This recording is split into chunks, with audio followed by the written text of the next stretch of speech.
Hi everyone, in this video we are going to talk about free cash flow. So you can determine a company's free cash flow from the cash flow statement. So just to recoup, there are three main items on a cash flow statement: operating, investing, and financing activities. And it shows how well a company generates cash, pays its debts, and funds its operating activities, which from that information, we can determine the amount of free cash flow that a company has. So what exactly is free cash flow?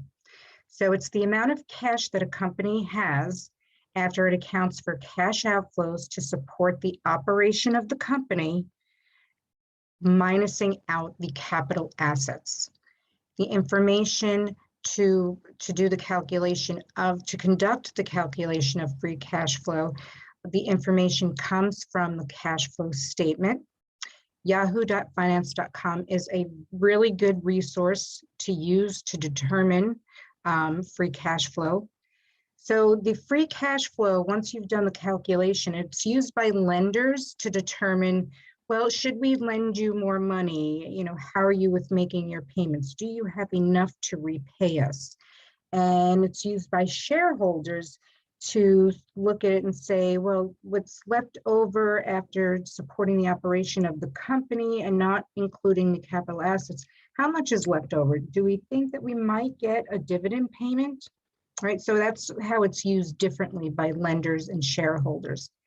A negative cash flow could be a warning sign that management is not efficient at using the company's assets to generate revenue. And it could also be a positive sign, having a negative cash flow, that the company is positioning itself for future growth. So the negative or the positive, you'll probably always want it to be positive, but the fact that it may be negative is not necessarily an awful thing. So to calculate the free cash flow, you would look at a company's cash flow statement and the highlighted two lines, net cash provided by parentheses used in operating activities, and then the purchases of property and equipment are added together. And that determines your free cash flow. So for Netflix, we can see that the operating activities were 2.4 in 2020 and 497 for capital expenditures. And if you look at that compared to the previous year, the net cash provided by operating activities for Netflix was a negative number. So as I stated before, you can go to yahoofinance.com, you type in the company name, and this is the easiest way to find out a company's free cash flow. Once you've clicked on the company's name, you scroll down a bit and you're going to go to financials. Once you click on financials, you're going to click on cash flow. And this screen will come up. And if you look at the very last line, it says free cash flow. And notice that these numbers match the numbers that we calculated from the cash flow statement. So for free cash flow, yahoo.finance.com is a great resource to use. So what does this mean? Well, for Netflix, believe it or not, 2020 was the first time this company saw a positive free cash flow, right? So the fact that they've always had negative free cash flows, does it make them a bad company to invest in? Well, not necessarily. This means that now they have the opportunity to pay off debt. Initially, all Netflix was doing was taking on more and more and more debt to keep the company running.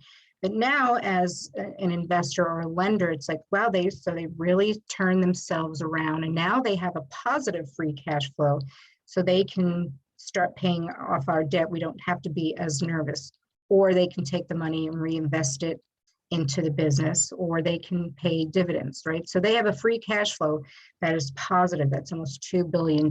So there's a lot that Netflix can do with that. Another company that comes to mind is Tesla. Tesla had a negative free cash flow for many, many, many years. And if you look at them today, well, they're, a highly successful company.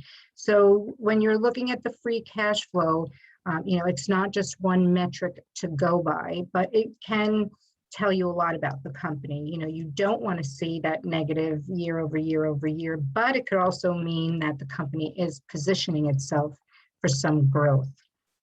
So here's what we learned. The free cash flow is the amount of cash that a company generates after accounting for cash outflows to support the operation of the company after subtracting its capital expenses. Lenders use it to determine if loans can be paid back, and am I going to lend this company any more money? As a stakeholder, I'm going to look at that free cash flow number to see, well, is there enough money left over to pay dividends? It can be a positive or negative number. And there's the calculation for the cash flow statement. But as I said earlier, you can always just go to yahoo.finance.com. They're very reliable on their free cash flow. And so one other point to mention is that, the stakeholders determining if dividends will be paid out. There are some companies, when they set up shop, that they make a determination at the very beginning that they're not going to pay out dividends for X amount of years. And I believe that Netflix is one of those companies. So just because they now have finally entered a positive cash flow doesn't necessarily mean that they will pay out dividends. Okay, that's it for now. Talk to you soon.